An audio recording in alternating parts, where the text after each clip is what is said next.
All right, I think it's time to start. Welcome back, everybody. I guess this week is the last week for dropout and enrolling, right, in new courses. So that's why we will start from next Monday the assistance check, right? So you'll be asked to show attendance just by signing a sheet. We'll ask you, right? But again, the policy was clear, so you can miss 3 classes and nothing happens. You miss more, and there's going to be like some deduction. Not a lot, but still something, right? So there's also an announcement on that on Canvas. Who has already entered Canvas and check out a little?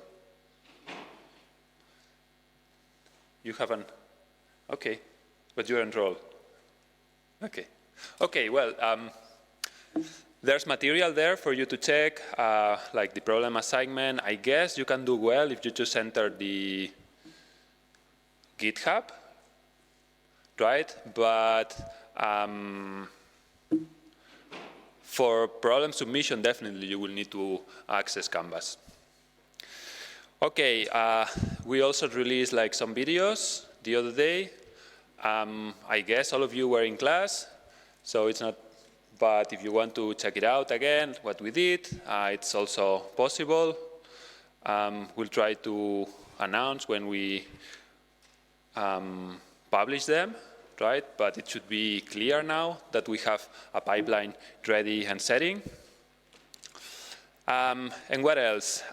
So let's start with the lecture 3, right? As I said, the beginning we'll be talking more about the fundamentals, right, for later discuss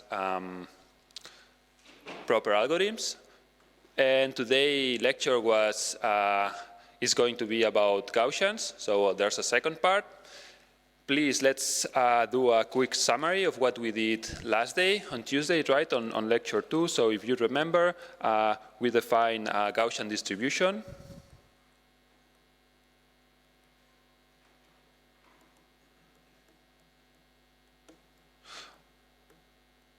Although the initial definition was for single, for one-dimensional variables, right, for scalars, we are actually more interested in the vectorial form, right? So what about Gaussians for multiple dimensions? So we said that in this case, X, well, can be a vector in any dimension, right? And then we had like a mean, right, and a covariance. And with these 2 parameters, the Gaussian was totally described. Okay, so nothing new. I think everyone has done Gaussians in multiple classes at Skoltech before joining Skoltech, maybe high school, maybe you do here in Russian, right? I think I didn't do that in my high school. No, I didn't. So, and then we introduced this term that was a little, controversial, right? The isocontours. So it was harder to define than giving an example. But let's just remind this concept very quickly. Iso. Right? And then what we said is that these are the curves of equal probability, right? And for Gaussians, it just happens to be ellipsoids, right? In the ideal case, when we have a covariance that is diagonal and all the elements on this diagonal are equal, we have a nice circle or sphere or any. But if covariances actually have like other terms like cross terms in this covariance or different scaling for each of the variables, then the resulting isocontour was an ellipsoid. Okay, so curves of equal probability. What else? We discussed a little on covariance projection. There was a very interesting comment from, I think, 2 of you after finishing. Actually, projection might be used like it's an abuse of use on this term, right? So we are not really doing projection, although it could, right? Actually, the more proper way of defining this, I would say, would be covariance transformation, or simply this is also equivalent to error propagation. So I'm going to keep here covariance projection, but if you prefer, you can also refer to this as covariance transformation. Right, because for projection, this implies like a mapping to a subspace, and we were not really reducing the dimensionality. We were just like shifting a little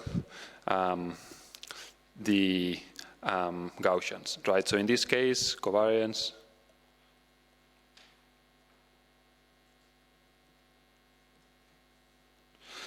Okay, so very quickly then, what is the reminder of this? Imagine that we have a random variable, right? In this case, x, it just happens to be normal distribution, right? We discussed that, okay, so maybe a good initial distribution can be those that is, this implementation that you have in some Python libraries or any other programming language, right, where we know that sometimes these are just like Gaussians, zero mean and covariance 1, so this will be like the initial one. And then if you want to transform this, you can define a random variable that is just in the first case, it was a fine transformation, right? So we were just transforming like this. And then the important result is that if you have this kind for a fine transformation, the result random variable, y, it's also Gaussian, right? And then the mean and covariance, we obtain this. Who tried to do this exercise at home, like redoing the covariance transformation? Did anyone? You already knew. Oh, okay. So I guess then all of you know about this. Very well. We'll be doing this again, but I'm just giving hints. This might be a question in the exam. So you will have time to practice. Okay, so this was a very nice result. It's going to be very useful. Actually, it turned out to be useful last day, right? Because then we moved to the nonlinear case. We discussed a little. So if we start with the first order linear approximation, then the affine transformation is equivalent, right? With some errors, of course.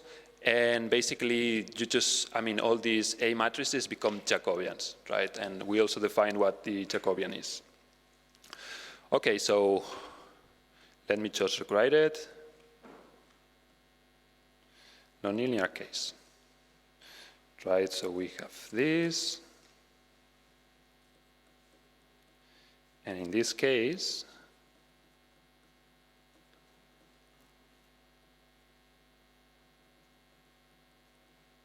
right, so I'm already writing, so do you know, it's not element by element on each of the components of the x variable, but this is more a more compact form, right, already in matricial form. So the Jacobian was very handy for this, because this allows us to write like this kind of multidimensional linear function, like just with a couple of letters.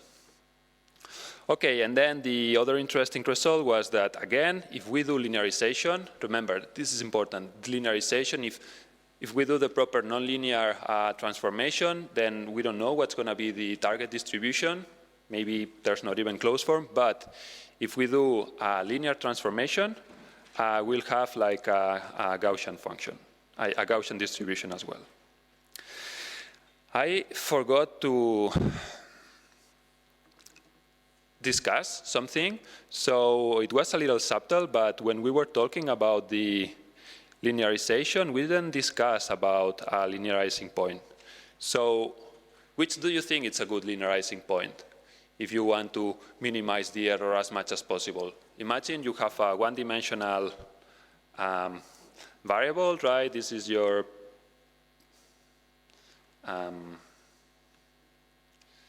okay. So if you could choose like any point in this range, which one would you choose? if you had to linearize this function. So you could be linearizing from here, from here. The mean, you said, right? Yeah, exactly. Because then the error that you will be doing on linearizing, it's going to be not as bad as imagine you go like very far away from mean. Because then all the values that are going to be like relevant are actually, they include a lot of error, right? Just because you are not capturing most of the, let's say the probability mass included in this new random variable is going to be very far away from this linearizing point. So you want to be as close as possible, and that's a good starting point, right? So we start with the mean of our x, and then we linearize. We'll give examples of this when we have, like, for instance, on localization. You'll see why this is important, right? Why we need to choose exactly the right point for linearization, and actually in iterative process you will be refining this linearization point. So you will be getting closer to the minimum, and then you can re-linearize as much as you want. Yes? Well, it depends a little on your problem. You will not always be choosing that, but I think it's a good starting point, right? Why would you choose like a different point rather than the mean that you have in your let's say, initial distribution? Why would you choose a different one? If you have a strong reason for choosing another one, okay. But if you don't have any preferences, this is where you will be getting like most of your probability mass, right?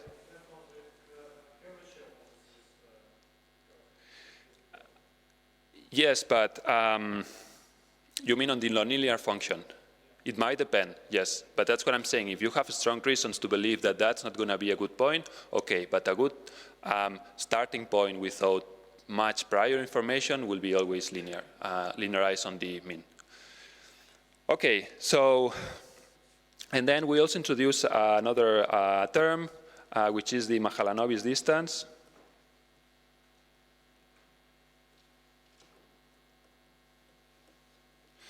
Right? This is, well, some sort of weighted distance accounting for uncertainty. A direct way of obtaining this is just do the logarithm, the negative logarithm of the Gaussian, for instance, and you will get exactly this result. Well, with some scaling.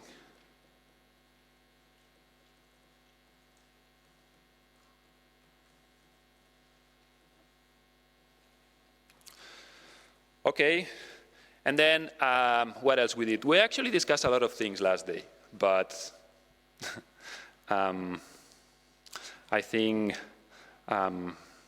it was required. And then, so that's also why on the problem sets, most of the questions are regarding this, this lecture, right? So if it's not clear, I would say try to reduce some of the derivations that we did in class, and when you do the implementation on problem set 1, you will see even these things more clear.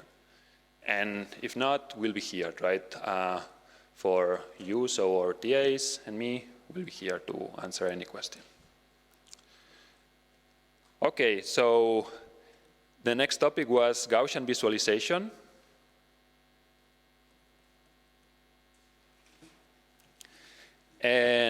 And for this, we were just using the previous covariance transformation method that we explained, right? Nothing new, but the problem was a little, well, there were like several steps. I'm just gonna name them, each of them, right? Just to get a quick review. But the details are on the previous lecture. So we have this initial Gaussian distribution, right? Very easy.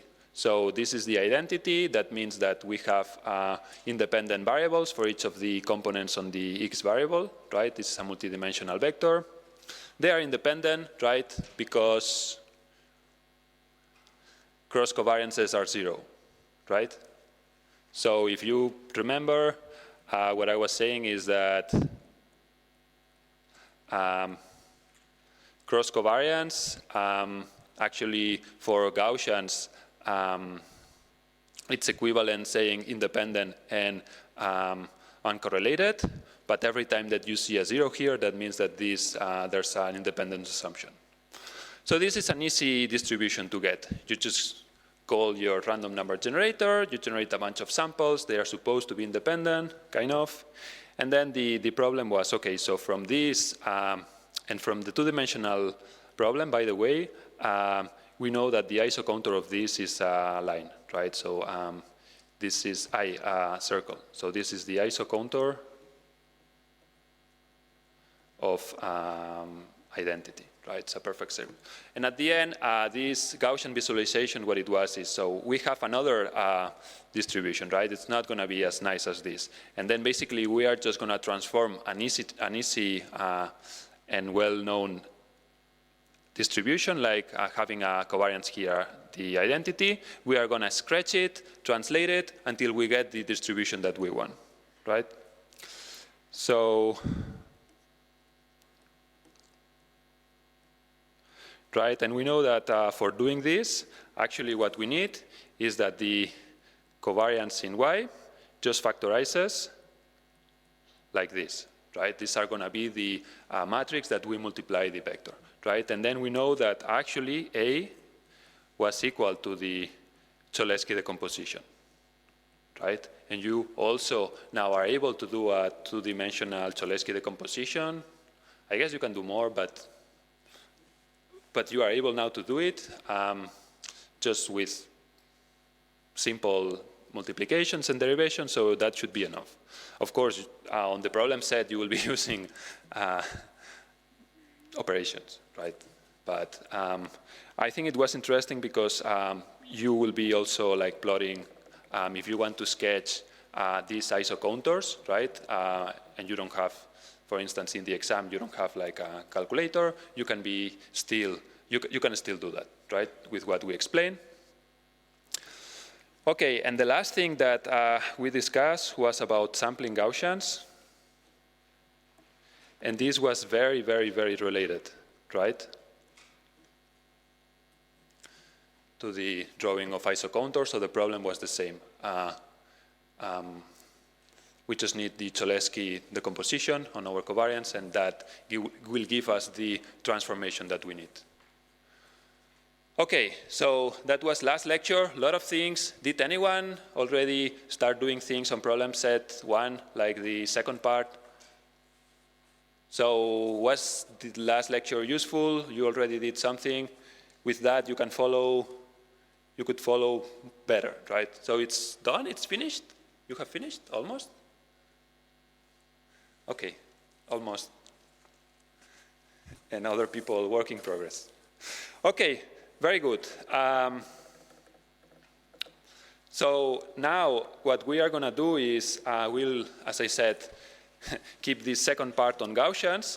Today it's going to be like a little more in-depth discussion on a nice property on multivariate Gaussians, right? This is a very particular property, and we are going to do the derivation, like totally here in class, right? So if you have like notes in front of your laptop or you have printed them, it's going to be better. If not, just take notes and try to follow, or just follow the derivation, right? But at the end, we'll be able to obtain these results, right? And the first one is we want to condition a joint Gaussian distribution.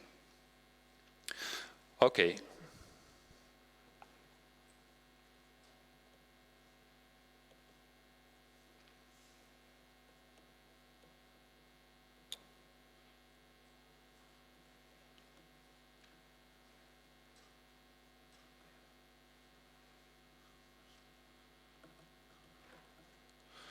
Okay, so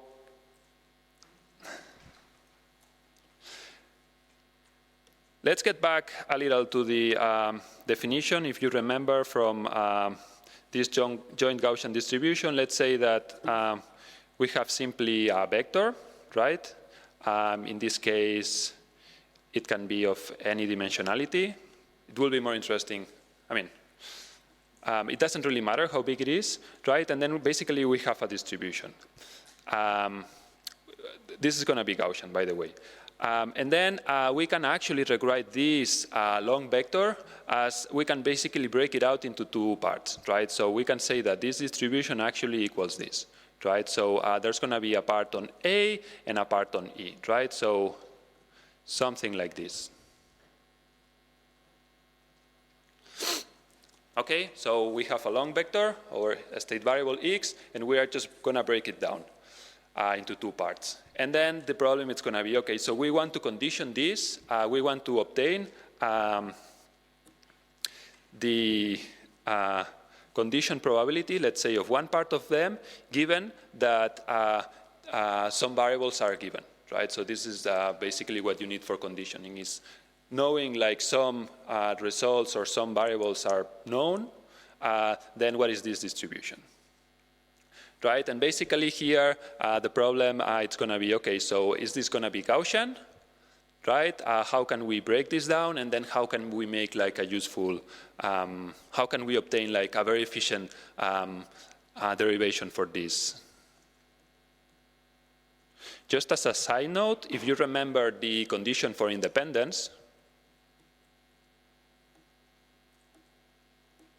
it was something like this, right? So basically, when you have these two, well, random variables or events, more in general, right, for probability, the conditional, well, the independence was basically saying this, right? That this joint probability is just the product of them. And at the end, this is basically saying that this equals this, right? So it doesn't matter what is the outcome of the, let's say, x sub b variables, because at the end, they are independent, right? So it doesn't matter what it happens, it's just going to be the same distribution, right? So this is from lecture 1. Now, what happens that actually our joint distribution, it's not going to be independent. There's not going to be independence, right? It can be any kind of correlation. And we know that the covariance matrix is already capturing all these cross correlations, right, between these two terms, right? So we know that in general, this, I'm just going to write the, let's say, complete part. This is just, as you remember, normalization factor. And I'm going to write like here the exponent this way, because this is going to be big. So if we expand it this way, like for the two variables, we'll have something like this. Right, so this is our vector. We need to transpose. We multiply by the inverse of the covariance. Remember that here, we might not have like cross terms that are zeros. So on the ideal case, you always assume, yeah, okay, so they are independent, and then you get something like this. But we are not interested in that case. In general, there's actually going to be a lot of cross correlations, which make our life a little more interesting. Okay. Oops.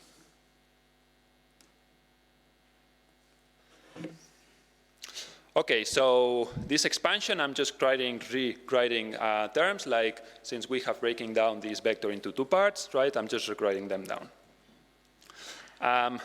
Let me also write like some insights of this covariance matrix, right? We know that the structure of this covariance is, it has like very particular properties, right? Which were symmetric, opposite symmetric. Okay, awesome. So yes, so that means that if we write each of the components on this covariance, right, there's going to be still like some constraints that should be applied, right, just to have like symmetry. And well, for now, let's just talk about symmetry. Right, and the first one is that if this has to be symmetric, if this matrix is symmetric, that means that this cross term here, we are not assuming anything about this. Actually, x and b can be any kind of size, different sizes, right? So this could be a rectangular matrix. But doesn't matter the size on this matrix, this is always going to be true, right? So this will simplify some calculations later. And then let me now introduce the information matrix, or precision matrix also as well. Why is this going to be important? Well, you will see in a moment, right?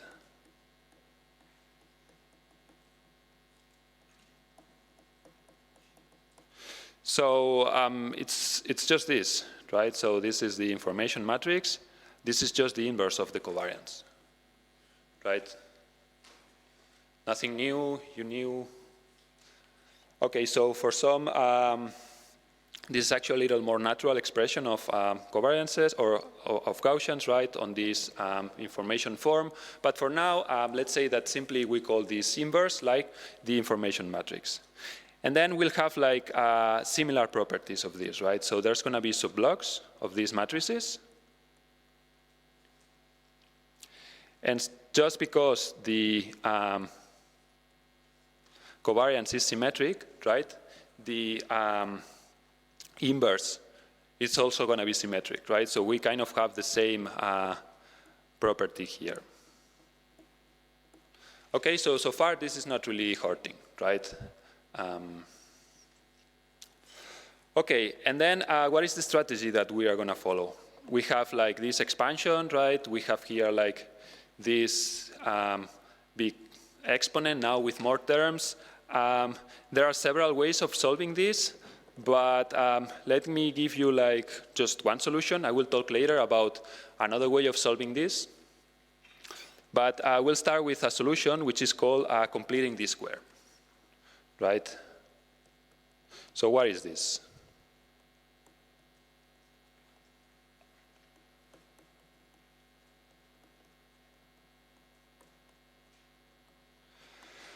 Okay, so what we have here is that we have an exponent, right? I'm just going to write here, this is the exponent that actually depends on A and depends on B, right? And what we are going to do is we are just going to separate all these elements in the exponent. Remember, this is a quadratic form, so we have a lot of things there. Some of them are relating xa, others are relating xb. We are going to separate them on a way that we have here an exponent just for xa, right? And then there's going to be like only xa, such that this has like Gaussian properties. So we are going to try to make a Gaussian. We are going to try to force a Gaussian out of these parameters, and then there's going to be like some leftovers, right? And we know that these leftovers are not so important, right? Because then later, when you normalize the Gaussian, once you have the mean and covariance, it doesn't really matter if these constant values. We know that the normalization factor is always going to make them just follow or make the total probability low, like 1, right? So we always have this, right? So it doesn't matter what these constant things are, right? And here it's going to depend on xb, and basically here also, since this is probability conditioned by the event, let's say that xb, it's going to be given, right? So this is given. So if we do this, there's going to be here maybe also some values on xb, but the idea is we are going to do a Gaussian that is a quadratic form, just with these values on xc. And then all the others, they are just going to be leftovers. And then the hypothesis is, if this is Gaussian, actually we'll get a nice quadratic form. It doesn't, I mean, we cannot have any kind of polynomial. We need a square form. And if it's not, well, it will not complete the square, right? So we know that it's going to happen because we have all the necessary terms, but there's actually going to be a question on this, right? And I will answer after we finish this first solution, right, on completing the square. So, okay, let's start. Let me expand now the exponent. Right, so if you go to the definition of the Gaussian with the two variables, xa and xb, then it turns out that the exponent looks like this. So you multiply all the components, right? We are simply expanding this matricial representation and or this matricial form into this. Here what I'm using is now the information form. Why? Because you see here, this is a definition, right? This is an inverse. If we want to access subblocks of this matrix, we cannot call them covariances, right? Actually, what we need is just do a substitution here with the information form, with the information matrix, right? That way, we can just multiply, like, just vectors here by the matrix, and then do a second multiplication. And with this, we'll get like many, many parameters here. Okay? So let's go, please. Is this part clear? Yeah, please. So this is the exponent of the Gaussian, right? In this case, let me use a different color. Okay, a different one, this one. It should be all this, right? As I said, we don't care about these variables. They are not going to affect the output of the Gaussian. And then the exponentiation, it's not really that relevant. What matters here is the components here on the exponent. Yes? The exponent. This thing, the minus. This. This is the normalization factor. So it was like 1 divided by square root of 2 pi, whatever. So this is what makes this Gaussian be a real PDF. Usually we don't need this value, but there's a closed form. So, okay, so now it's clear, right? We are just going to expand this matricial form into all these terms, right? So I'm going to write, I'm going to write them here.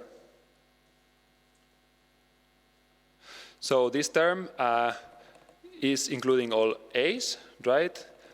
You see it from here, right? So you take this part, multiply, right? There's going to be something on the other part. And then this vector you multiply by this, and there's going to be a component that is multiplied by this and this, right? So this is the only square form for xa. There's no other way that we can get another square a. Okay. So this is the first one. Second one, again, this is just systematic. I'm just taking the first one, multiplying. In this case, this is multiplied by this matrix, and then this is xb. Okay. The other cross term, so now we go to the xb's.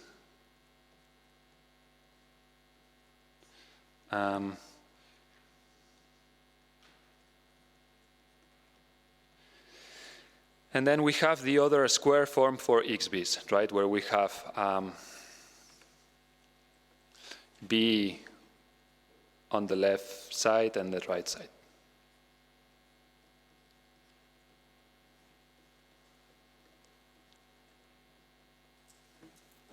Okay, so this is the exponent, just expanded a little.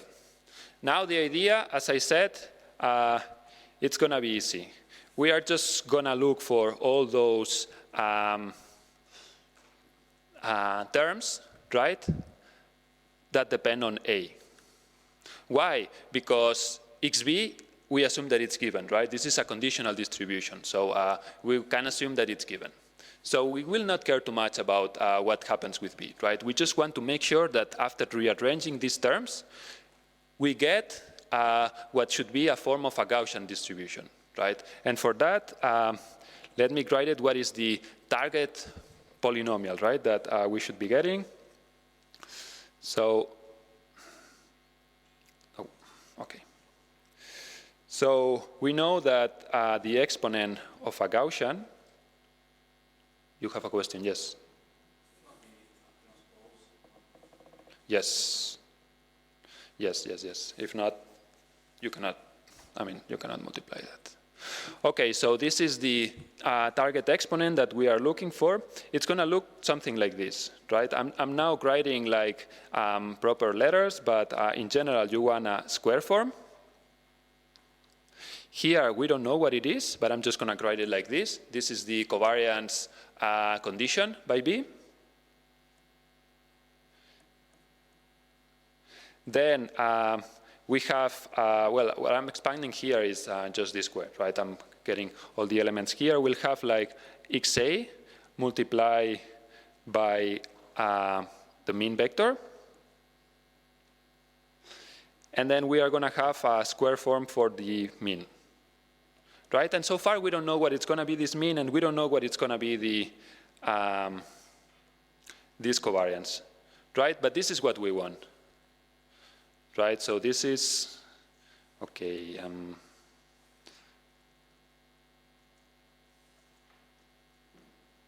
this is desired polynomial. Right, so with this, if we had like a result for like this, with no b's, I mean, all these b's are just kept apart, and they follow this, not all polynomials, by the way, will be valid for this, right? Because we know that this actually,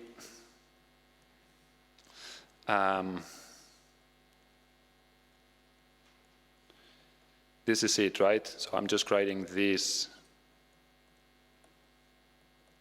way.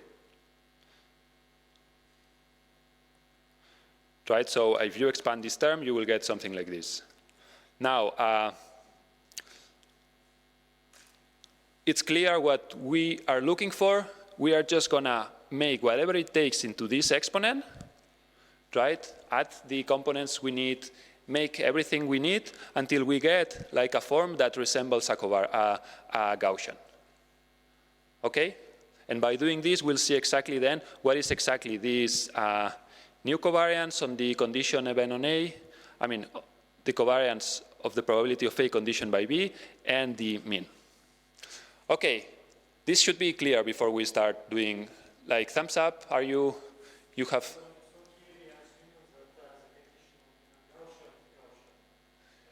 Yes, this is an assumption. We'll see later, actually, that this, the result is even stronger than this. It's not just that the condition distribution is Gaussian, but also the prior, let's say the leftovers from this exponent, they are going to be Gaussian as well, right? But for now, let's say that we just do everything it takes to make this conditional distribution Gaussian. And if it's not Gaussian, it will not be possible to complete this square, okay? Okay, so, but it's a good point. So why this should be Gaussian, right? Why, after having all these elements, you should be seeing a Gaussian? Okay, we are just enforcing it a little. But the surprising thing is that then whatever is left over, it also has like a Gaussian structure. Okay, so let's start with the easiest one, right? Just by inspection. We can decide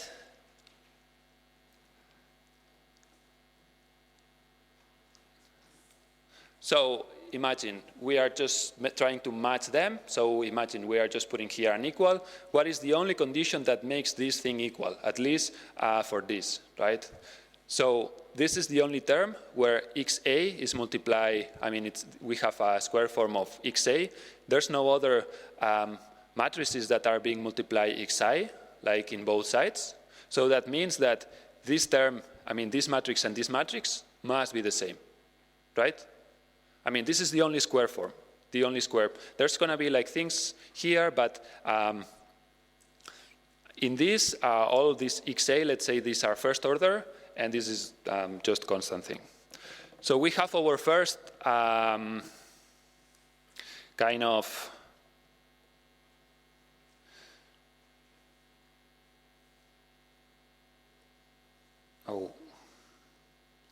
okay, so this is the first equality that we have obtained. It's still not useful, but at least it's giving us something, and you will see later what it is, right? So it's simply this. Whatever is the covariance of this condition of this condition Gaussian, it's going to be this subblock in the information form. Unluckily, this is not the same as, so this is not true. It's true for the whole matrix, but not for blocks inside the matrix, right? So when you do the inversion, if not, yes, we'll be done. We go away, that's it. But it's not. Okay, so now let's try to find out exactly what it is. What is the second thing that we can say about this, right? So remember, we take this polynomial, we are doing just comparing the two of them, they should be equal. The second thing that we can do is look for first order terms, right? So things that are just multiplying xa multiplied by a constant, right? So how many of those do we have here? Right, let's say that we have this thing. You can separate this. This is a subtraction, but from here you can get 4 terms, right? So imagine this matrix and this, xa, this is the one that we have obtained. This actually multiplies also the mean, right? So you will have xa multiplied by information on A, and then mean of A, right? And then you do the same for these two guys, right? So you have this and this, right? So 2 of them are interesting, the other is not useful. Right? Okay, so which is not useful? This one, right? The one that is just multiplying both means. So this is going to be part of the leftovers that we don't care about. We are just looking for first order terms. Okay, so here we have this. We have this. Here we have the same, right? There's going to be this multiplied by xb and this multiplied by sigma b. So here we have 2 more, right? Am I? It's first order. So what we are looking for is things, and these things we still don't know, that are multiplying xa. So although xb is a xb is going to be given. So this is the definition of conditioning, right? Just for you are fixing, you are assuming that part of your variable will be given, right? And then you want to know what is exactly the distribution that you will get from the other variables that you don't know. But it's a good point. So everyone, yeah? Okay, so that simply makes our life a little more complicated, but it doesn't mean that we cannot do it.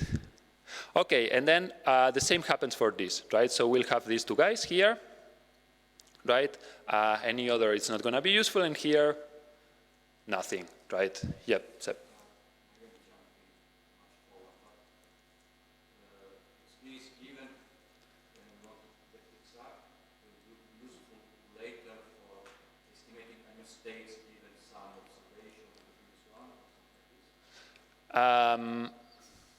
No, so you can assume you can think about this as xb being your observations. They are random variables, but the moment that you are conditioning on those random variables, you are giving them values. So that's why we are treating them as given. But the proper definition of this is a joint distribution of everything, xa and xb, right? So this is the initial joint distribution. And from this, what we say is, okay, so from this vector, we are actually observing some of them, right? Oops.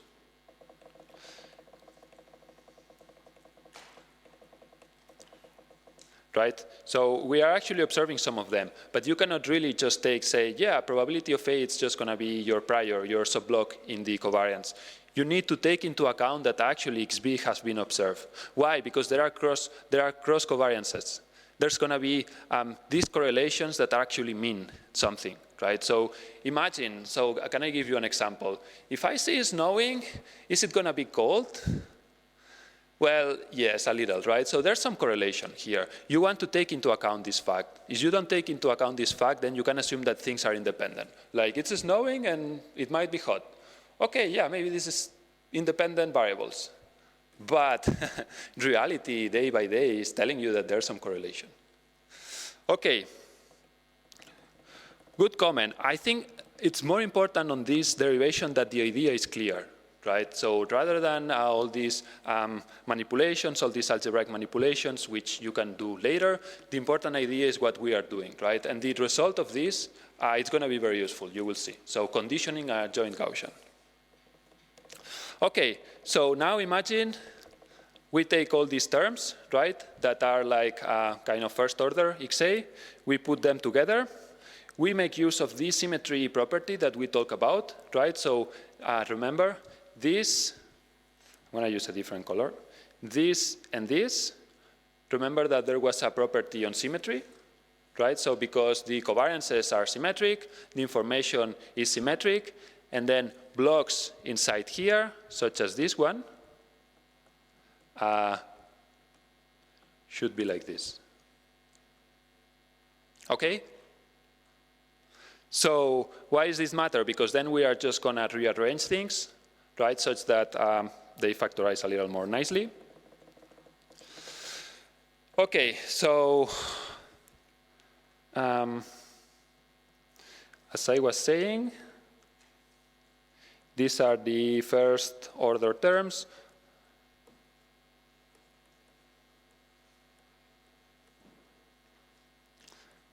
So we'll have XA on all of them, right? And here we'll have like, I mean, I'm doing this after, like here there are two terms, remember, there's 1/2, but we have two of them. They are the same, right, because there's this symmetry.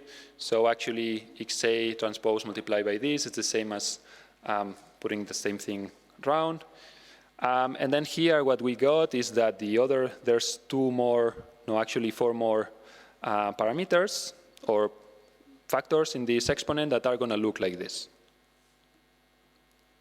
You can do this expansion at home if you want, right? But all I'm taking is all these 1, 2, 3, 4, 6, 7. No, it should be even. Well, all these first order versions of XA, right? So here, yeah, have 2. Okay. So we get this, right? I'm just writing here all those terms that follow this, like XA multiplied by a matrix, and then something that is going to be our mean, right? So this is our initial condition, right? We know that this, actually it's equal to what?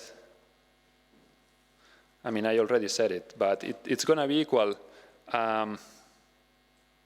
to the covariance of this condition, and then it's going to be multiplied by the mean. So this term, you know, okay, this is from here, right? So I'm just taking this. If you take all these terms like this form, you arrange them in a nice way, this thing should be exactly to all these components, right, that include XA. Yes? Okay. Okay, so we are almost close. Because then with this, what we can say is that, okay, so these two things should be equal, right? So let me just write it this way. I'm putting here this mean. I'm just equaling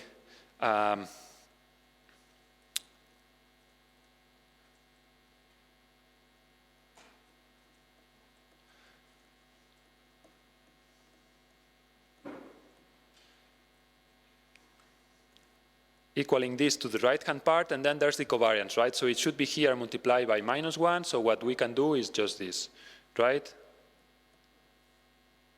Okay, if you want, yes, this is minus, and this is it, right? So this goes away. Okay, so we have some sort of an idea of what the mean is going to look like. I'm just rearranging terms, right? Again, do this at home if just to follow all this procedure, but it's kind of a standard, and then we are going to be using the following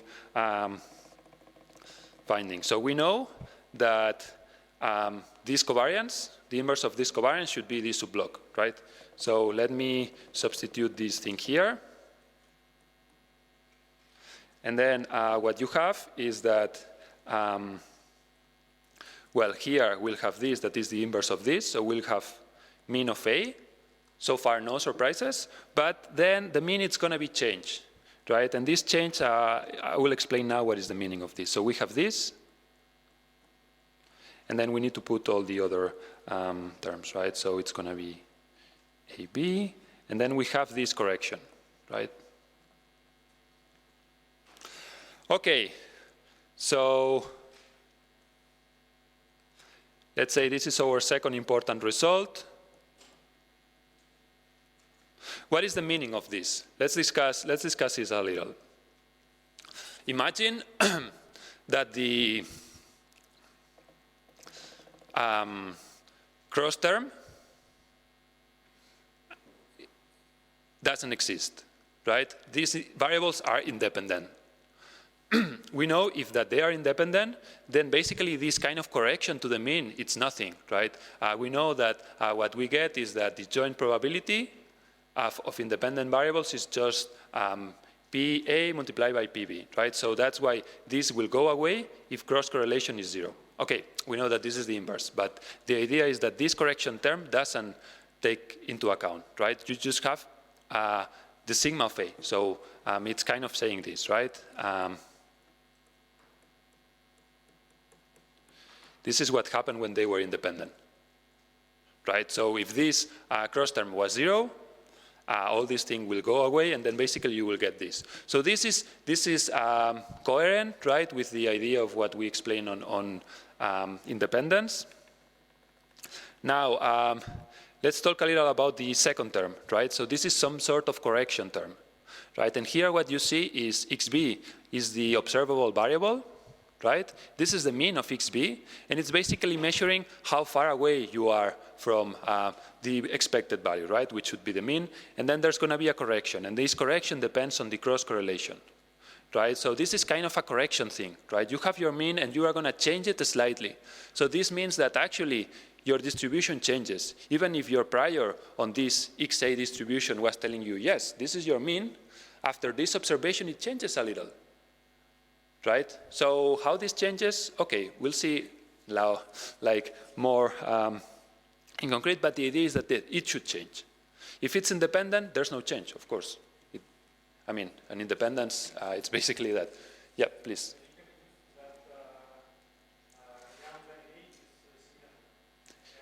Yeah, lambda AB, but I don't have lambda A here, I just have it here. Here. Yes, when you rearrange terms, you're assuming that this equals this.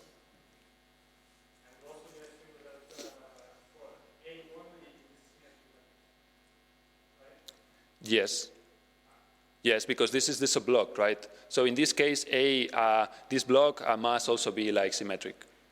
I mean, if this is symmetric, a subblock on the diagonal, a square subblock, should also be symmetric, right?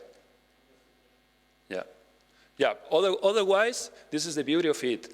With no symmetries, you will have here a bunch of factors that then it's not easy. I don't think you can do this without symmetry to aggregate them into this nice form and then completing this square. Without symmetry, there's going to be a lot of things that simply will not match. So this is a very important, well, this is basically why this works. If not, then no square to be completed. Okay, we are not done. Let me now introduce, like, because what's the problem with this? So there's this term, right, on the information form. We like this to be like exclusively in covariance terms, right? So we want to use like terms in the covariance, not really this. We know that this is going to be this, but I mean, the information subblocks are important, but you don't want to solve the inverse of a matrix, right? Maybe this is too expensive.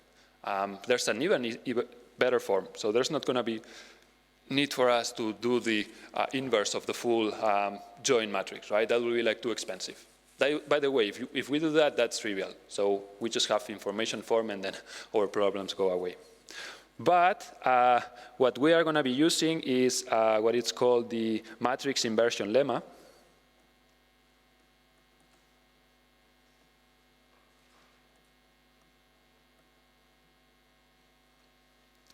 And also, this is also known as the Sherman-Morrison-Woodbury identity. So you have this in the notes. Okay, yeah. Okay, so in general, we will refer to this as the matrix inversion lemma. It's going to appear later, the second part of this lecture, but let me write it exactly what it is. Right, so imagine we have any kind of matrix. We simply divide it into 4 sub-blocks. Here we are not assuming anything, right? So this is more general. There's no assumption of symmetry, right? And we basically do the inverse of this, right? And it turns out that there's a closed form solution. By the way, this was used, did someone use this somewhere, right? In other places you use this, in which course, which class? Oh, awesome, awesome. Okay, okay. Okay, so then I'm just going to refresh what it was. For those that didn't do this homework, you will not be required to derive this for this class.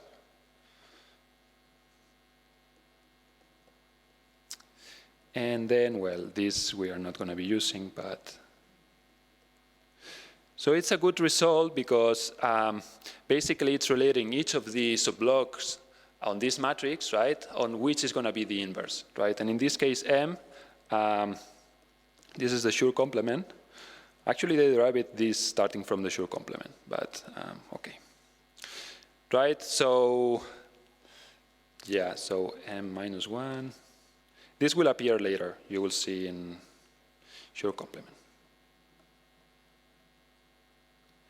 But this is a very now useful identity. As I said, we are just going to be using it. And let me just rewrite again what were our covariances, right? So we have this, we have this, we have this and this. So this is the each of the blocks on our covariance. The joint, remember, this is joint covariance. And then we know that this equals this. Right, so this is the information form.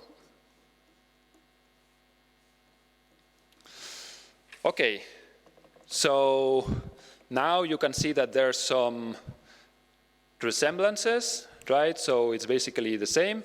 We just need to go block by block and say, okay, who is who, right? And I think the first one, the most easy one to obtain, will be this, right? So we are very interested in this. Whoa. Okay. It's giving problems every day. Okay, so this is the easiest one, right? We are just going to identify. We are very interested in knowing which is the information subblock, right here. So now we have a closed form solution. Right, so so this is the first one. Let's go back to black, and then we'll have this, right? So I'm just going to rewrite each of these terms, right? So here we have A, B, D, C, right? But if we write them in terms of our covariances subblocks, like these ones, right? What we get is something like this. Okay, so there's going to be, yeah, I think we are going to finish this and then we'll do a break. Okay, so this is awesome, right? Because we said already that actually this subblock, right, here, this is result number 1. On 1, we said that the subblock on the information form, it's actually equal to the inverse of the covariance of this condition Gaussian, right? Well, to be seen if it's Gaussian. But we basically have it. So, okay, this is not very fast. So this is it.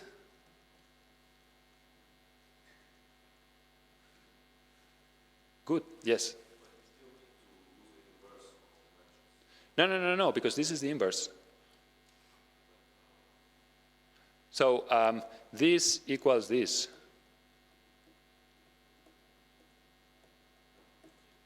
Right, so you already have an inverse here. That's a good point, but it simply turned out to be exactly this, right? And this is a known result, right? So the short complement appears also like frequently. We'll see an example, I think, in lecture 12, where we make use of this, but on a totally different way. And this will simplify a lot calculations. We have, let's say, our second thing that we can obtain from here. So from this identity, from the matrix inversion lemma, we can get the second, well, let's say, relation. And in this case, it's going to be related to this part, right? So what we want now is the cross term, and then we have it here, right? So let's just write it. So we'll have this. I'm just writing what the lemma is saying, but it's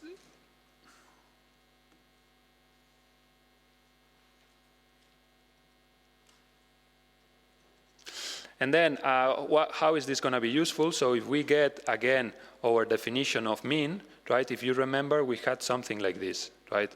So this is I multiplied by this, and then here what we had is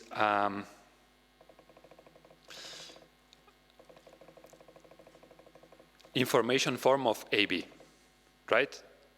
This thing. So I'm just substituting 2 with the new obtain expansion for this after seeing what is the identity, right? I mean, what is the,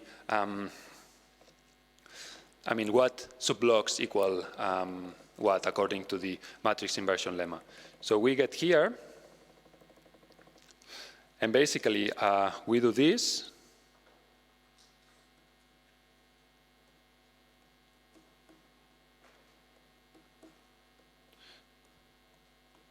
Right, just this is this, and then we have this correction, right, with respect to the norm that we have observed, and we know that actually, well, this and this are the same. I mean, one is the inverse of the other, right? This is the result number 1, and well.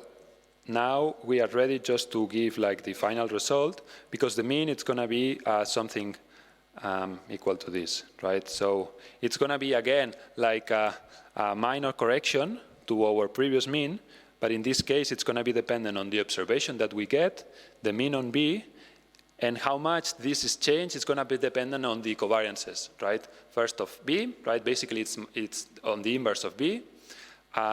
This is also like kind of a measure of how much information it gets. If B is very certain, that means covariance is small, the inverse is going to be big, so correction should be like significant. You should trust this random variable because it's certain, and then there's the cross term, right?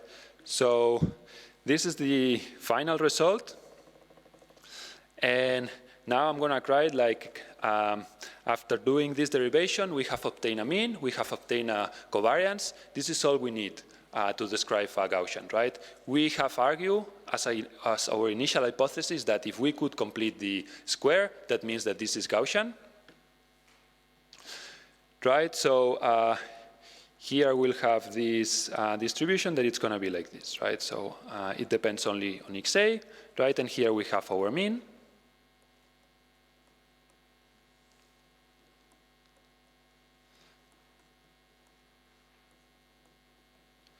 And then here we have our covariance, right, which we know it's the sure complement.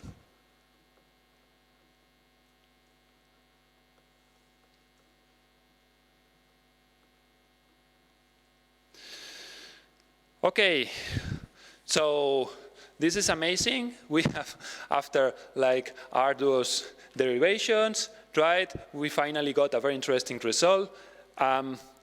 You will not see this now today, but in the future, in Monday, I think we will start like applying this result, and it will turn out to be very, very interesting because it will simplify a lot of things when we work with Gaussians. After the break, I'm going to do a comparison with another solution for the same problem, right? That is conditioning a joint Gaussian. It's a little more, well, it's different, a simple approach. And then also we'll talk about another interesting property, which is marginalization.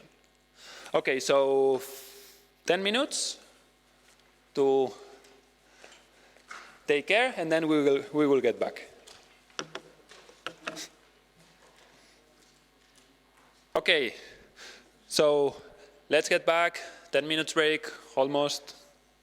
And then let me just recap. So this was the result of our derivations in the last hour, right? The condition probability of this joint Gaussian was also a Gaussian distribution, right, with some little correction, right? And the idea behind is that actually there's information on the cross terms that are going to affect our mean, and then the covariance also is going to shrink, right? So shrinking covariance means that we will be more certain. This is always going to be positive. If not, we are doing something incorrectly, right? So, but it could happen, right, after many, many, let's say, iterations. But here, this minus sign on a covariance, it's not like an artifact, something like artificial. Actually, the reason is, yes, we are adding information, and the information is in the form of this, right? So we are observing XB. So it's interesting, right? So we can shrink covariances. We slightly change the mean. This is not exactly the same problem as with an independent variable, right, where we just say, yeah, the prior was good enough, right? Here, there's like cross terms, and I think this is what makes this problem more interesting. A little more involved, but more interesting. And let me talk now about an alternative derivation for this. I didn't choose because there's going to be a way, we cannot really escape completing the square.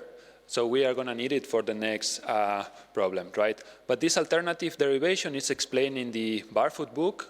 I think we have electronic copies. We have a link in Canvas, right? And basically, this is a linear algebra approach.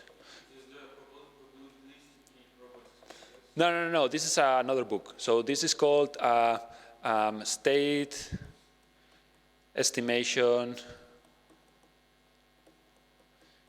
in Robotics, I think. So this is a second one. Usually, I think this is the content. It's a little more advanced, but if you want to go deep into this derivation, it's also available there. The one that I followed was obtained from the Bishop book. Well, another one, but well, the thing is, what they propose actually, it's a very clean derivation. You just have a linear algebra. You just need to use linear algebra properly, and then basically you decompose the covariance into this, right? So we know that this is symmetric. It's not exactly a Cholesky decomposition, right? In this case, these lower matrices, these lower triangular matrices are, well, they have unitary blocks on the diagonal, and then basically there's like, well, zeros on top. And then you have a diagonal term. You do this, and the idea is that for getting the full factorization of this,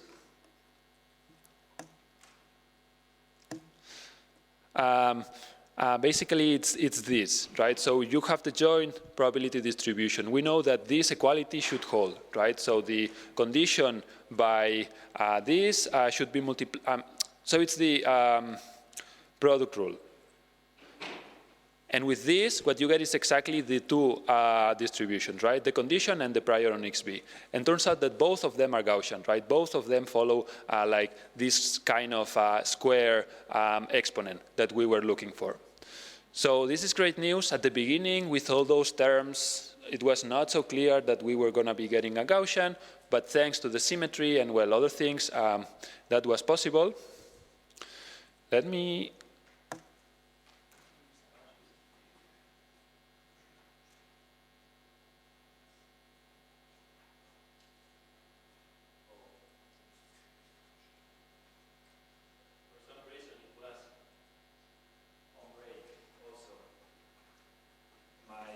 machine.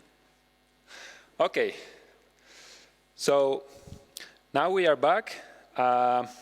Let's gonna talk about a different problem that it's basically a continuation of this, but actually the result is not gonna be so clear, at least at the beginning, what is the result that we should be getting.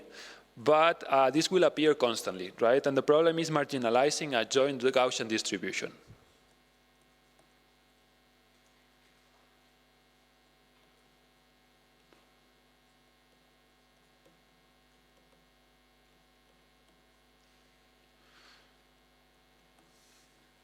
Okay, so as we defined the first day, I'm just refreshing like what is this concept. We can have this joint distribution, right, of xa and xb, and then we are just marginalizing with respect to xb. So marginalizing in this sense could also be understood as we are just removing all those variables, right, that depend on xb. Right? That way we'll have this distribution of xa. This is not a prior. Actually, this is a posterior. Right? We are doing this after removing all the information that is on xb. And well, basically the problem is, what is this thing going to look like? Right? What is this thing? Is this going to be Gaussian? This is not going to be Gaussian. Usually for marginalization, you need to use sampling. Right? So if you don't have like nice distributions, then it's not going to be clear what is the best way for calculating this, but we'll see that actually we'll get a very compact result. Surprising or not, we'll see, but let's start with the derivation, right? It's going to be very similar to the previous one. I'm just going to go a little faster because the idea is the same, and then you can do the derivations. But the important is the final result. Same as with the condition. Conditional distribution for marginalization, it's going to be the same. Right, so what is the solution, or what is our plan? So our plan is same as before. We will expand the exponent, right? And then we will complete the square.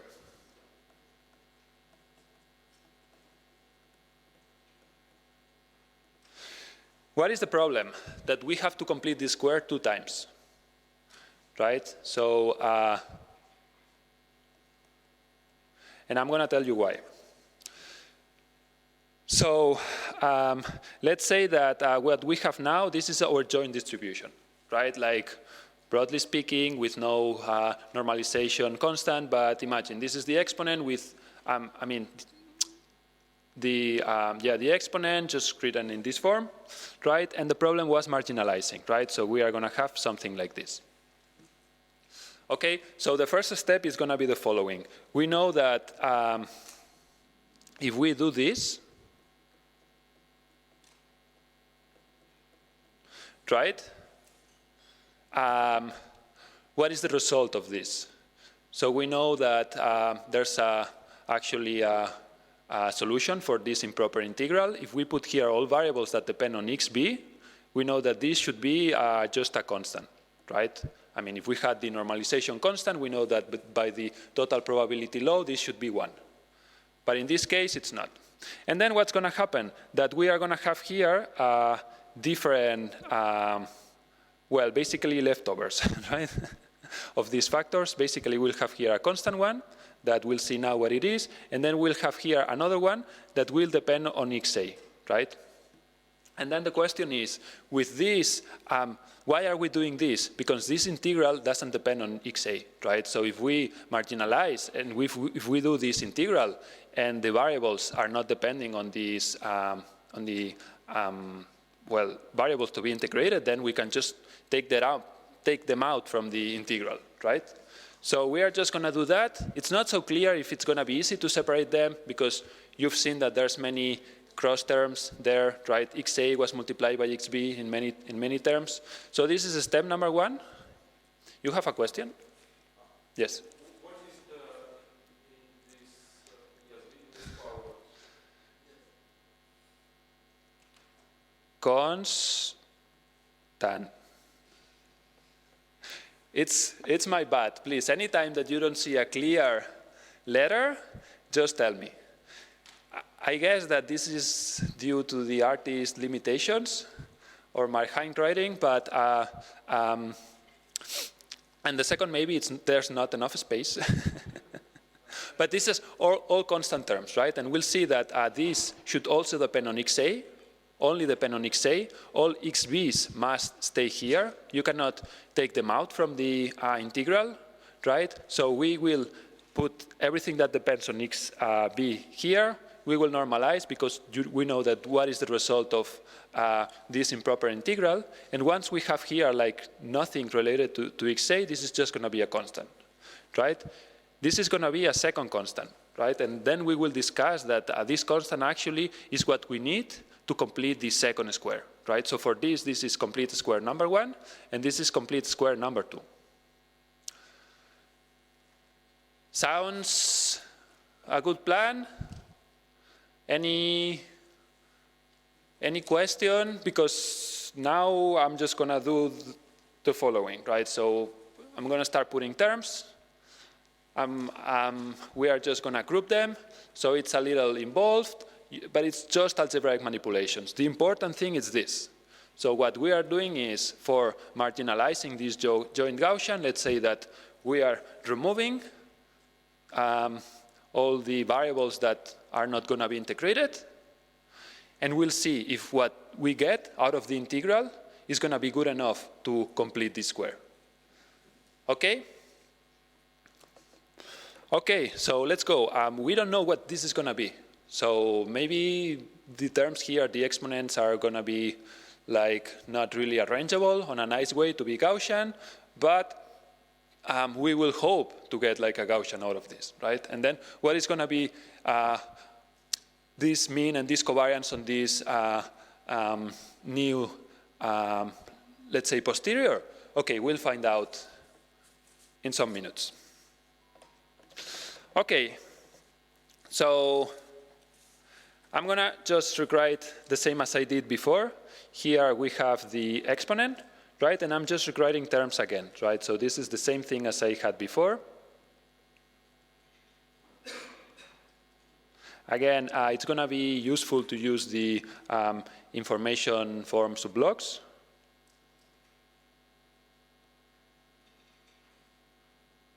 Right, so we have the first one, all the xa's involved.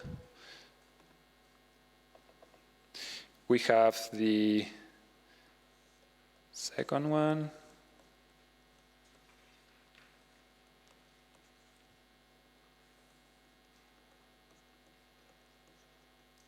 I mean, it's kind of repetitive, right, once you do it like several times. But I want all of you to go through this process, right? So that's why I'm spending, I mean, I could be putting a slide and move away from 1 minute, but I really want you to derive this. So that's why we are all together, like, deriving it. Hopefully we'll do it today. Okay.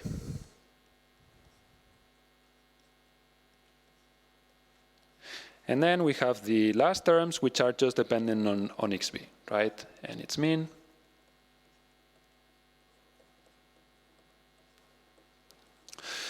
So this is it.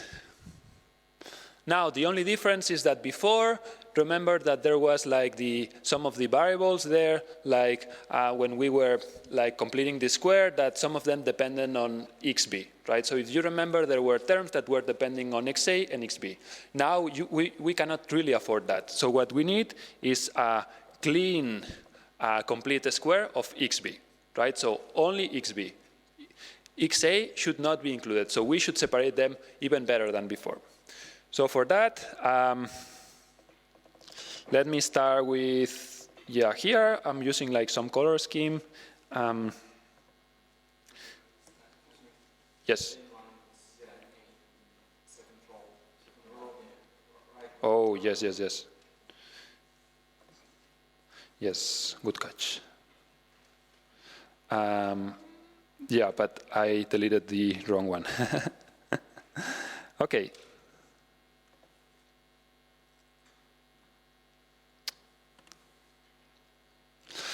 Okay, so I'm going to use here like some colors just to start like putting things together. So let's start with the first one, right? The first one, the first, let's say, kind of factors that we are looking for here are square forms of B, right? And for this, we only have one,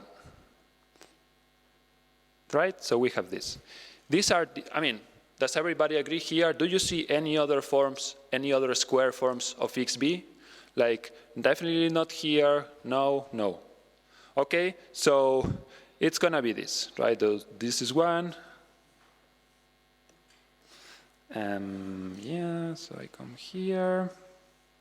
And then this is the first one, right? So let me write it this way. Okay, let's go for the second one. Right, the second one is all the first order terms that include XB. So for this, I'm going to use red color. Right, and notice that, for instance, here we have this, right, and we have this. We need to take all XBs. I'm going to discuss now what we are going to do with this cross thing with XA and XB, right? But we need all of them that include XB, right? We cannot let any of them escape the integral, right? All of them should be integrated. That's the most important thing for this first step, right, on completing the square. And then we have the same thing here, right? So we'll have these two terms. And then here, we have this and we have this, right? So it's 2, 2, 2, 6. Okay, so I'm gonna write it now. Here, after rearranging some things, let's say that, yes, I write it this way, the same as before, right? So we want like some form like this. And remember that there are symmetries, so some of the things are just gonna be a little simplified. So this 1/2, it's simply that we are considering both, right? We'll have like these terms. It's very similar to what we obtained before, right? The only difference is that now we are just grouping XB's components. Okay? So what can we say about this, right? What we can say is that this actually should be equal to the covariance, the inverse of the covariance or the information form multiplied by the mean. So that simply means that the, wait. There was a question before, right? So, no. Let me just write it this way. Yes. No, careful, no. Okay, it's not the same as the prior, right? It's not the same as the mean on the join. It's going to be whatever it is after completing the square. So this might, as you've seen, it has changed a little, right? So, you know, yeah, I'm just going to keep B, I, M. Okay, sorry. Yeah. So that means that the mean that we are looking for, I mean, it's similar, exactly the same as we get before, but just changing some subindexes, right? It's going to look like this. So what does this mean? That we need this. We need this term. Before, we didn't care, right? Before, we just said, sure, there's going to be a constant which we don't care, right? It's going to be including a's, it's going to be, but now we really need this term. Why? Because when we complete this square, this is also going to be an important factor. So then what we are going to do is the following trick, right? So this is going to be the mean, right? We know that to complete this square, we need this, right? And the trick is the following. So we are just going to add and remove the same thing. Okay? So far we haven't included anything. I mean, these factors here were like chosen, and you can see here, these are red lines. And then the m, it just needs to be there. Why? Because we want this to be a Gaussian, right? If not, we cannot say that the integral is going to be like, there's going to be like a closed form solution, right, and known solution. So we must have like a mean here. But this simply makes the problem a little more complicated because now we have these terms that we need to add. Okay, so that's, I mean, and now what we have is that here, if you take first order, quadratic term, first order, and constant, this is our exponent in B. Right? We have all B's that are available, all of them. We got all of them. And then we hallucinated, or we included like these terms that were necessary to complete this square. Right? And then we are going to pay the price. And the price is the following. So all this mean, the square form of the mean, we just need to balance for this, right? If not, we will be like adding like terms that are not correct. So later we will decide exactly, I mean, this new mean here or this constant term depends on xa.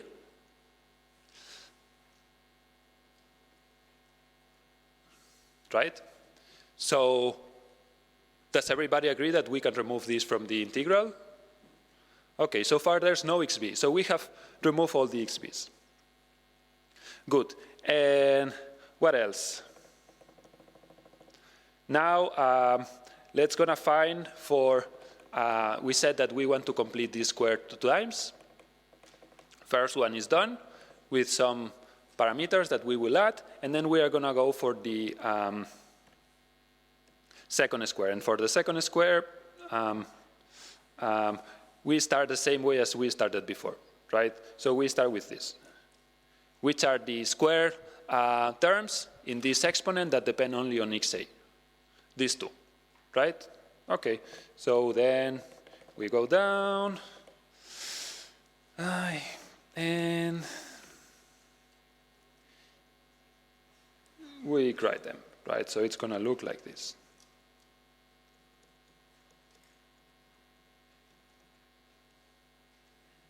Okay, we can do the same thing for terms that depend on xa, first order terms, right? So in this case, let me choose again a different color. I'm running out of colors. Blue? Yeah, blue. Okay, so we are looking for first order terms on xa, right? So we are gonna have this and this. What else? xa, right? So we have xa here, and this was already taken, right? So here we only have one. I mean, do you remember this? It's basically this. We already take this in 2. So number 2 has already taken this factor. So unfortunately for us, there's some xa that has already been taken. But still, what we want is this to be an equality. And then what else? Here we have the same deal, right? So we have one xa that is multiplying this. The other has already been accounted, and here there's nothing. So let's call these guys 4, right?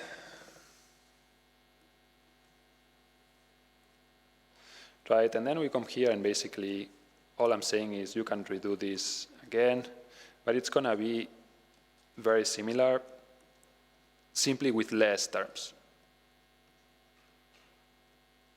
Okay, so this is what we get as our first term. And then really here we don't care what else, because here in this case we don't really need to specify like totally this to be a Gaussian. There's going to be terms that are just going to make, let's say, this mean valid, and then there's going to be other terms that are just going to be I mean, they must be like normalized, so they will just gonna go away. The only thing we care is about this thing, the square form, and then the first order term. So, okay, so let me put it this way.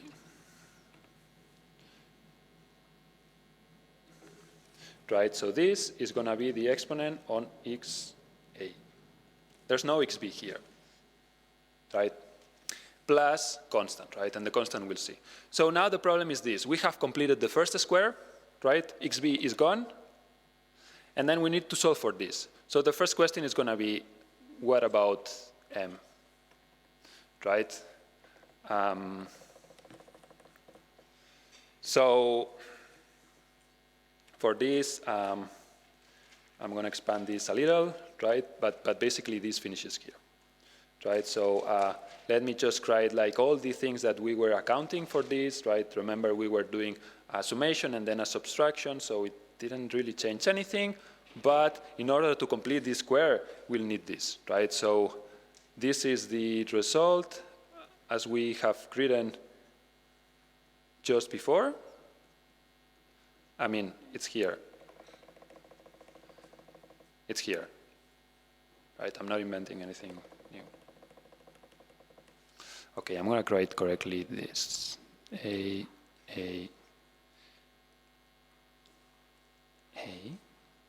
right? So we have this. We need to transpose, and then we multiply by the matrix, and then, okay, we just have the same thing here. Okay? So what we are going to do is expand this a little more. Right, so in this case, let's start with the same procedure. We are going to be looking for terms that are depending on the x square, right? So in this case, it's a little more involved, but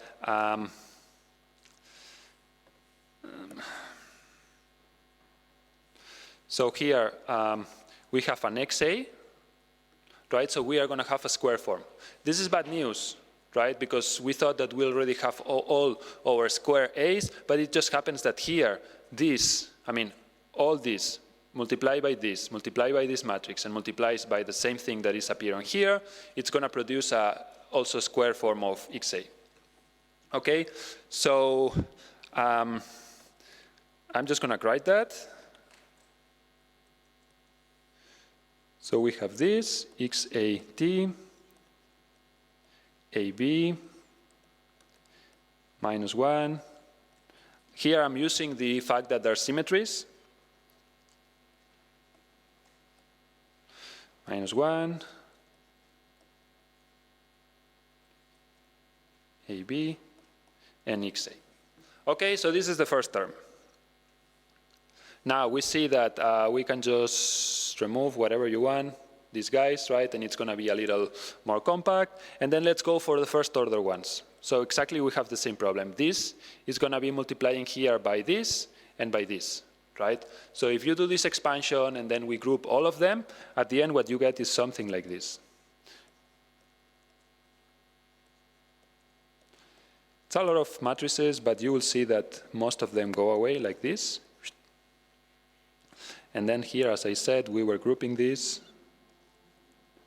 Oh, we have music. That's wonderful.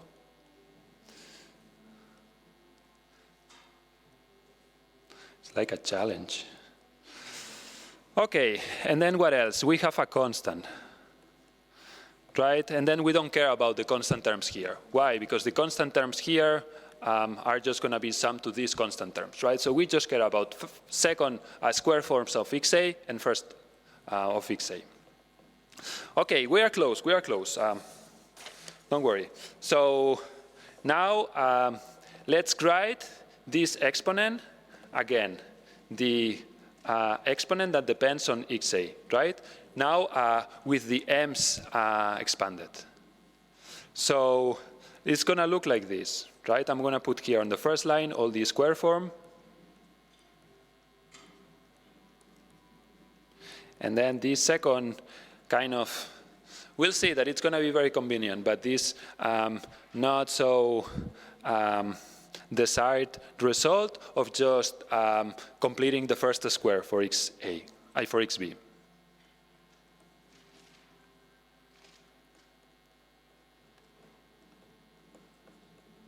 Okay?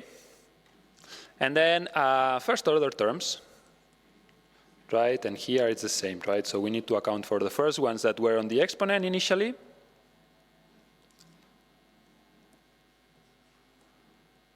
And those that we have just derived from this m.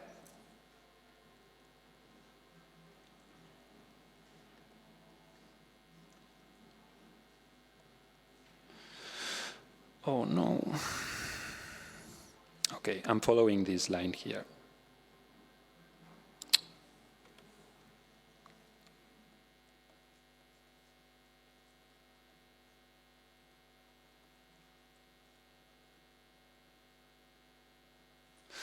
OK, and then there's some constants. So very interestingly, there's a lot of things that simply go away, right? So what about this term, right? We have xa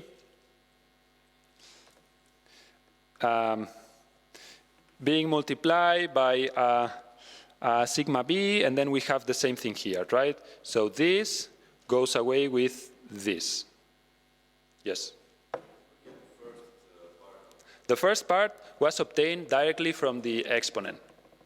So it was obtained from this. This is the first initial exponent that I was expanding. These are number 4 parameters. I mean, the number 4 arrows. xa multiplied by anything. That included. Right? So if you take all of them, you get this. Lambda a plus this other term. And the second part, that's where I'm not putting all of them in the same, was obtained from this. So just because we were kind of doing the summation of m, we end up with this part here, right? So this is the second, the first order, right? So you need to put this after these simplifications, this thing, you need to put it, and I'm just putting together all these results, right? So all these factors, this is the first one from the exponent, the second one from m, right? Yes? Yes.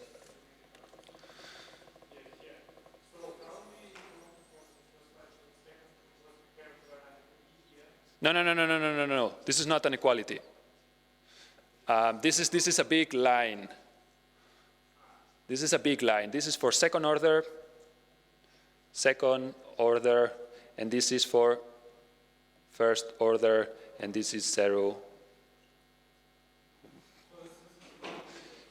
This is just a big expansion. I simply don't have enough space. But if you do this expansion from here, from the value of m, I mean from this, and then this thing again, you will get this, all these results. It's simply a little more, I mean, there's a lot of letters, matrices, but this, I mean, you can try it. You should get exactly this result. Okay, so now I'm just going to ask you to hold a little more because it's almost done, right? So the magic is going to start now. We have all these things. Let me just rearrange in the following way, right? So for the square form, I'm going to have something like this, right? Do you agree that I have here this matrix multiplied by right-hand side, and the same thing here, right? So we have this. So that means that I can rearrange this in the following way.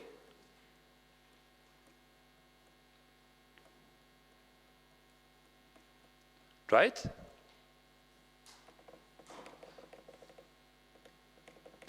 And then let's go for the second line, right? So we can also rearrange this. Oh, it's just 1 minute. Okay. And we have the same thing after this. I mean, they're just being canceled. After doing this, we get exactly this.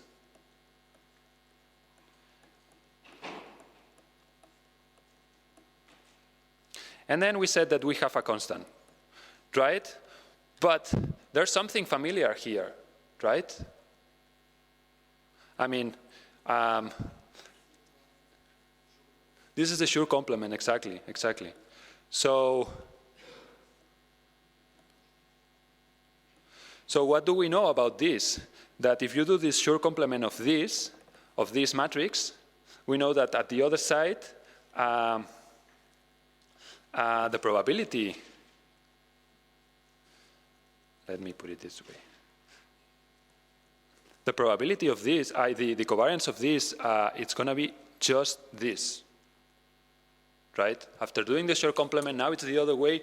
We'll just get exactly the block matrix on the covariance that was corresponding to XA. I mean, it has been a painful process for getting here. I'm not inventing anything. I cannot say, yeah, this is Gaussian, I'm just getting this. The result after all these algebraic manipulations is that essentially, after doing marginalization, right? I'm going to write it here again, right? So after doing the marginalization of this joint distribution,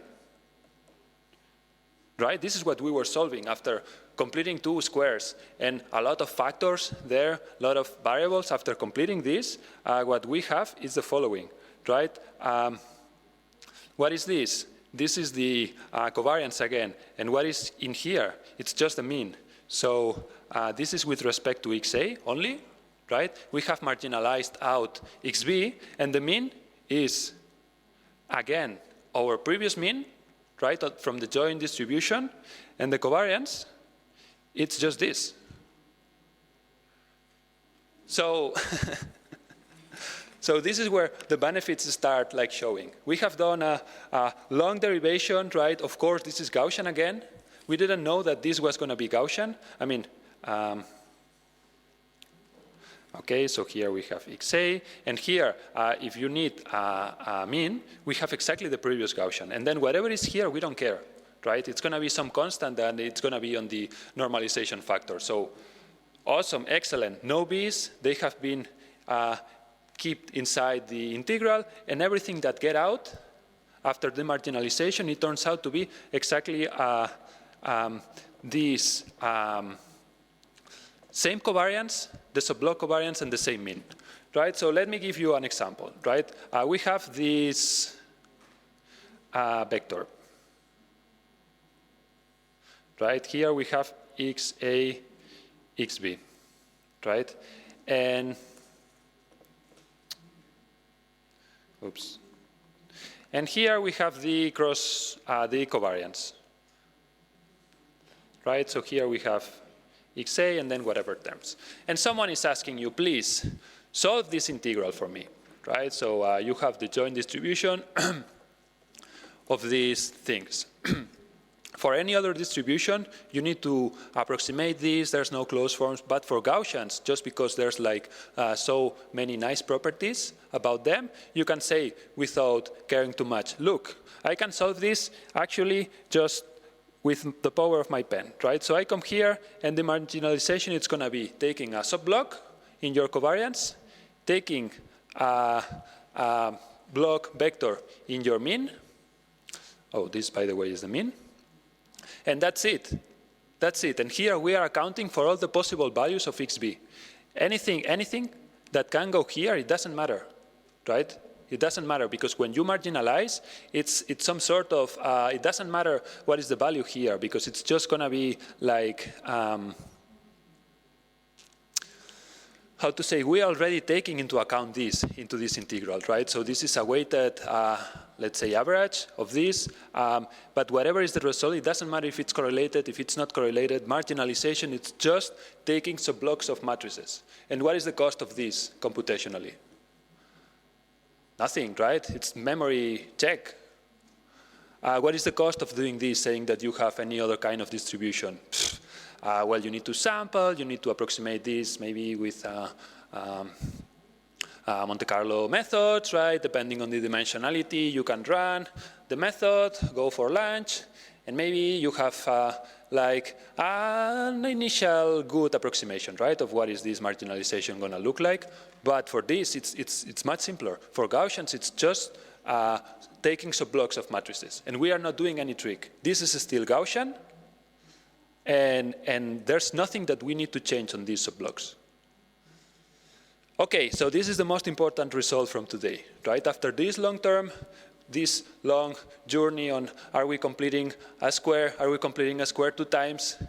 After that, we found out that everything just cancel out because of the properties, right, that they were inside the covariances. Everything cancel out, and the form is so simplified that it almost looks trivial. But the demonstration behind, now you know, right? Now you have it.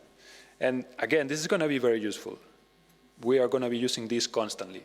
For any other distribution, well, you need to do like, well, you need to see exactly how this marginalizes. Usually, this also, let's say a joint distribution always corresponds to this, right? So this is true for every distribution. So basically, you have here a product of 2 distributions, a conditional and a prior.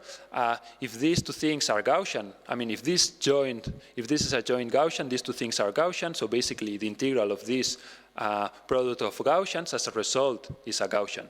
If this is not Gaussian, one of them is another thing, and then, I don't know, a uniform, and then you have a triangular, exponential. You don't know what's going to be like after this marginalization. You might have a closed form. You might have this for, I don't know, Gaussians with exponentials, I think, yeah. And there's a whole family, but it's very particular problems. In general, you don't have this solution. So this is great from Gaussians, right? Basically, the right term for doing this is that Gaussians are their self-conjugate priors, right? So if you think about this as an infinite process where you marginalize all these things multiple times, all the time, you just increase your joint distribution, marginalize. At the end, you will get a Gaussian, right? It's not a trivial result. It's, I mean, you can derive it now. Okay, so let me write it. Everybody is here. I mean, thumbs up if you get this final result after doing the derivation that Gaussians, when you want to marginalize a Gaussian, what you are going to do? Like just taking some blobs, right? Easy. Yep. What is marginalization? The definition of marginalization is this. So you have a joint variable.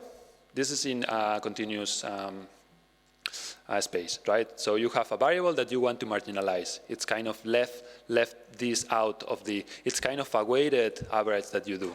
And basically the definition of this is the integral of this joint probability, right? So the result, it's going to be marginalizing xb, and then you can call this distribution a posterior of xa, right? It's not the same as the prior of xa, but it's simply on the, well, on this joint distribution, it's going to be like this sublog. Yep. Yes, you will see on Monday. So imagine that, I don't know, you want to visualize a Gaussian, right? And it simply happens that this Gaussian is not 2-dimensional, but you have a 5-dimensional Gaussian also including orientation of your robot, right? Not just x and y, but also orientation and velocities. And you say, okay, so how are these other variables, random variables with correlations with your x and y? Okay, let me put it this way. X, y, position, velocity,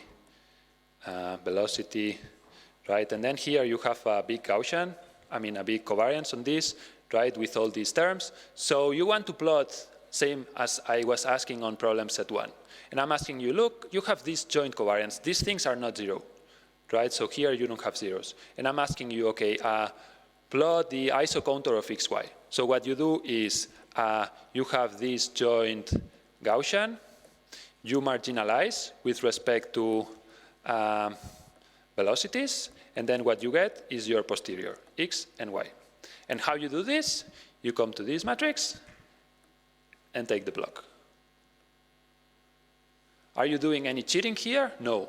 You are actually marginalizing. You are doing this operation, an integral over any variable that you want here, right?